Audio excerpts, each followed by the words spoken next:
world কাপর কালা 3 নম্বর গিয়ে ফুরাই গিয়ে এখন বাকি আছে যে শুধু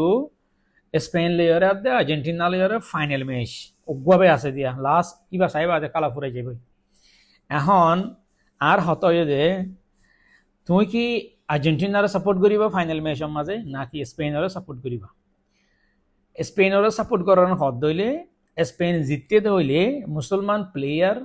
ইয়ামালর হাতের মাঝে ওয়ার্ল্ড কাপর ট্রফি উড়িব যদি আর্জেন্টিনার সাপোর্ট করার দইলে আর্জেন্টিনার প্লেয়ার মেসির হাতের মাঝে ওয়ার্ল্ড কাপর ট্রফি বা উড়িব এখন তুমি হারাতর মাঝে ট্রফি বা দেখি বললা চ হনে আতত লোক ইয়ান তুমি চ কি মুসলমান প্লেয়ার ইয়ামালর হাতত নাকি আর্জেন্টিনার প্লেয়ার মেসির হাতের মাঝে ওয়ার্ল্ড কাপর ট্রফি উড়ি বললা তুমি চ তোমার দিলে তোমার মনে সন্ধান চা তোমার তো আজ সন্ধান লাগে ওয়ার্ল্ড কাপর ফাইনাল মেসি বা সন্দেশ জিতক ইয়ান তুমি চ কমেন্ট করে জানাইও যদি আর্জেন্টিনা জিতে দইলে আই জিয়ান বুজির আর ধারণা জিয়ানের নান স্টেডিয়াম মাঝে ইসরায়েলের ফ্ল্যাগ উড়িত পারে